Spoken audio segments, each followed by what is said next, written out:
નમસ્કાર, આપ જોઈ રહ્યા છો ન્યૂ ભારત ન્યૂઝ અને હું છું ધ્રુવી। અમદાવાદના કુબેરનગર ITI રોડ પર આવેલા કમલ તળાવમાં 16 ડિસેમ્બરની સવારથી મ્યુનિસિપલ કોર્પોરેશન દ્વારા ડિમોલિશનની પ્રક્રિયા શરૂ કરવામાં આવી છે। તળાવમાં 150 જેટલા કાચા પાકા મકાનો ઉત્તર ઝોનના અરેસ્ટ વિભાગ દ્વારા તોડી પાડવામાં આવ્યા છે।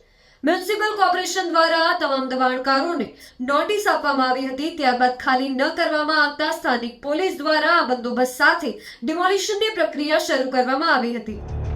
મકાનો તોડી પાડવામાં આવતા સ્થાનિક લોકોમાં ભારે રોષ જોવા મળી રહ્યો છે। પોતાની નજર સામે જ ઘર તબાહ થતા જોઈ મહિલાઓ, બાળકો અને પુરુષો જેવા પુરુષો પણ રડી પડ્યા હતા। મહિલાઓની તો રડી રડીને હાલત ખરાબ થઈ જવા પામી છે। આ દરમિયાન એક મહિલા તો બેભાન પણ થઈ ગઈ હતી। સ્થાનિકોની માંગ છે કે અમે બીજે જવા તૈયાર છીએ, પરંતુ અમને વૈકલ્પિક મકાનની વ્યવસ્થા કરી આપવામાં આવી નથી। મનસ્વી નામની બાળકીએ રડતા રડતા જણાવ્યું કે મારા દાદાને પેરાલિસિસ છે અને મારી માતાનું હમણાં જ ઓપરેશન થયું છે। હું છેલ્લા 1 મહિનાથી સ્કૂલે નથી ગઈ, જ્યારથી અમને નોટિસ આપવામાં આવી છે।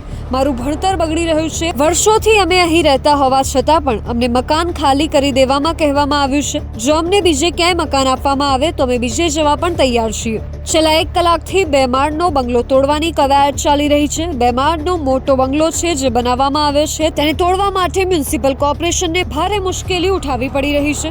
છેલ્લા 1 કલાકથી આ બંગલો તોડવાની પ્રક્રિયા શરૂ કરવામાં આવી રહી છે, પરંતુ ખૂબ જ મજબૂત બંગલો બનાવવામાં આવ્યો હોવાના કારણે કોર્પોરેશન તંત્રને ભારે જહેમત ઉઠાવવી પડી રહી છે। જે લોકો અહીંયા રહેતા હતા તેમને હજુ વૈકલ્પિક વ્યવસ્થા નથી મળી, જેના કારણે લોકો ખૂબ જ હેરાન થઈ ગયા છે।